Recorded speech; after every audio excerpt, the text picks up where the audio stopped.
A teenager has been named as one of the 7 people killed in yesterday's tram derailment in Croydon. 19-year-old Dane Chinnery from New Addington was on his way to work when the 2-car vehicle came off the rails near Sandilands station. The Crystal Palace fan has been described as a friendly, genuine lad. Let's get more from Luke Garrett, who's at the scene for us this lunchtime. Yes, thank you, Anthony. Well, more than 24 hours after the crash, as you can see behind me, there's still a very large amount of police presence. It's mostly British Transport Police who are leading this investigation here, but there's also emergency response units from Transport for London and officers from the Metropolitan Police who've put this cordon here behind me.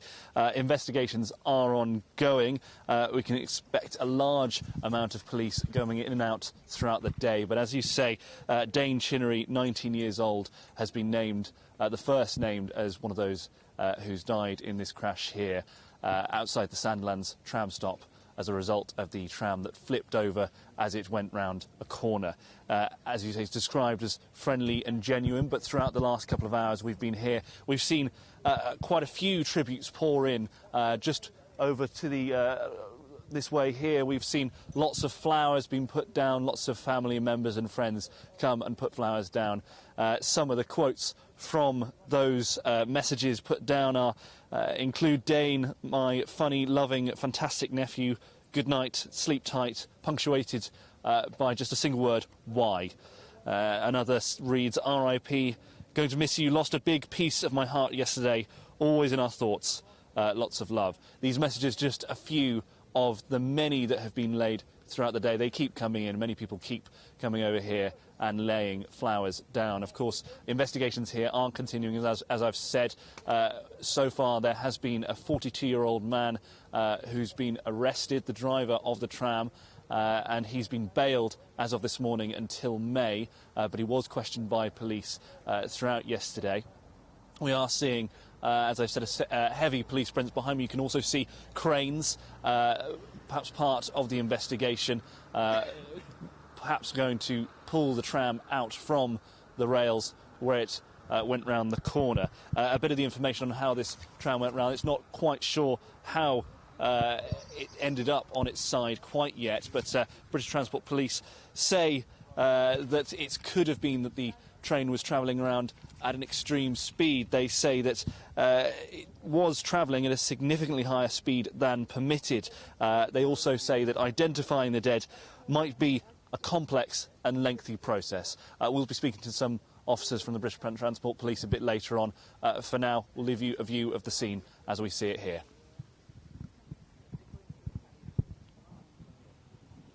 Luke Garrett there for us over in Croydon. As Luke mentioned, we'll go back to him a little later in the programme. We're expecting that update from the British Transport Police at around about 12:30, so in about 25 minutes' time. Thank you, Anthony. Well, as you can see behind me, 24 hours after this crash at the Sandilands tram station, investigations are still continuing. There's a large amount of police here. Most of all, it's British Transport Police, but there are a few other emergency response units, including that of Transport for London. So far, it's 7 dead and 51 injured. 8 of those are seriously injured and in hospital. Majority of the people who were injured in yesterday's crash were taken to the Croydon University Hospital just about a mile away. The rest were taken to St George's in Tooting, another urgent trauma centre. As you say, the 19-year-old Dane Chinnery is the first to be named out of these 7 people who have died. Tributes have been pouring in throughout the day. He was a tremendous Crystal Palace fan. People have been messaging on social media saying that they should hold a 1 minute's applause on the next Crystal Palace game. Meanwhile, a 42-year-old from Beckenham has been arrested yesterday on suspicion of manslaughter. He was bailed this morning until May. That's according to the British Transport Police. That was following a day of questioning. We still don't know exactly what caused this tram to flip over and derail. But the British Transport Police have said that it was travelling at a significantly higher speed than permitted, and it was going round a corner at the time. As you can see behind me, there are still cranes here that could be involved in the investigation, could possibly be used to pull the tram up from the tracks, but as we have said, investigations are still ongoing until this evening. That's what the British Transport Police are telling us. They also say that identifying the 6 other fatalities will be a complex and lengthy process.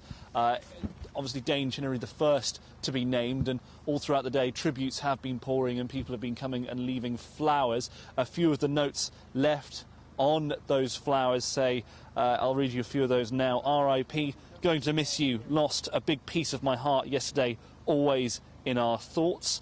Another reads, for my lovely nephew. Gone but not forgotten. Always in our hearts. And one last one. Dane, my funny, loving, fantastic nephew. Good night. Sleep tight. And that message just ends with one word. Why?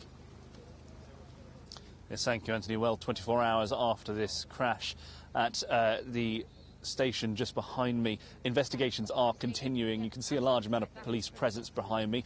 That's partly from the British Transport Police, but there's also Transport for London who have sent emergency response units as well. As you say, the 19-year-old Dane Chinnery, the first to be named out of the 7 fatalities in this crash.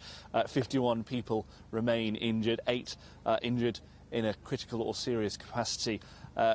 The 42-year-old driver of the tram, which crashed just before reaching the station behind me, was arrested yesterday on suspicion of manslaughter. He was bailed this morning until May. That's according to the British Transport Police, following a day of questioning. And we don't exactly know what caused this crash yesterday morning around 6 a.m. But the British Transport Police do say that it was travelling at a significantly higher speed than permitted as it was travelling round the very sharp corner. Investigations are continuing, and there's expected to be a large police presence until this evening. The British Transport Police also say that identifying the 6 other fatalities will be a difficult and complex thing for them to continue doing throughout the day. We have, of course, been seeing tributes flood in just over there behind me. There are several bunches of flowers dropped off throughout the day by family and friends.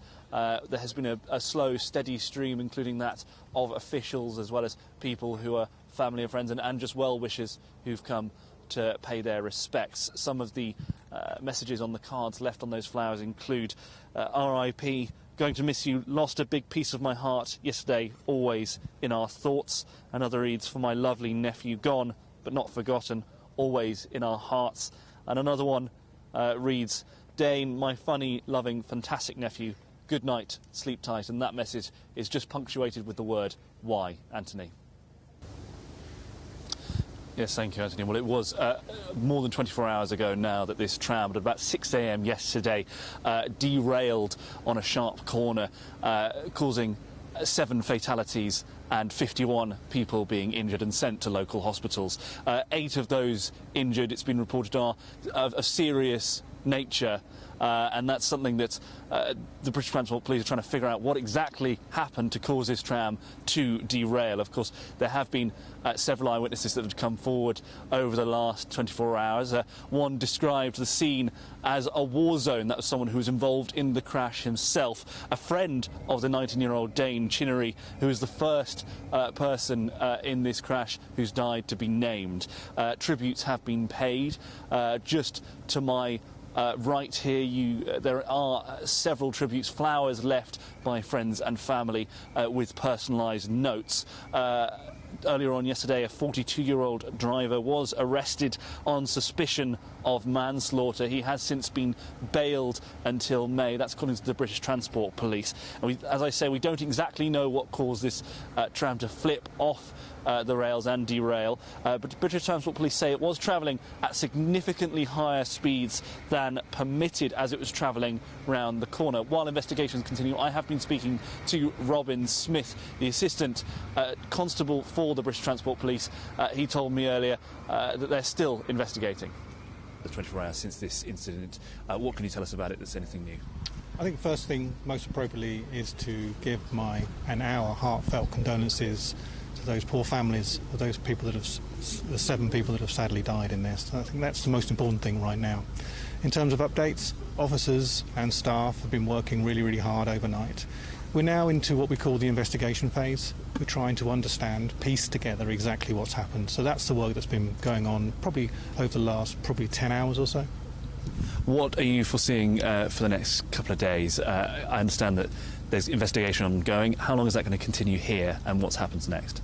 Here, probably up until the weekend, I guess, and then for a number of months after that. So in terms of expectations of finding exactly what's happened, we're still some time away. But we can expect to see probably in the next 24 hours that we'll right the carriages and then again take any forensic opportunities we get from there and then continue the investigation there on in. And what's the timescale for that, sorry, for writing that carriage? Well, we're hopeful to try and get that done probably later on today. If we don't get it later on today, then it'll probably more likely be tomorrow. When it comes to the people who've been killed in this, what can you tell us about the other 6 people who have been sadly lost their lives? We're speaking very carefully and very sensitively with the coroner. Of course, they have responsibility and the most responsibility on this.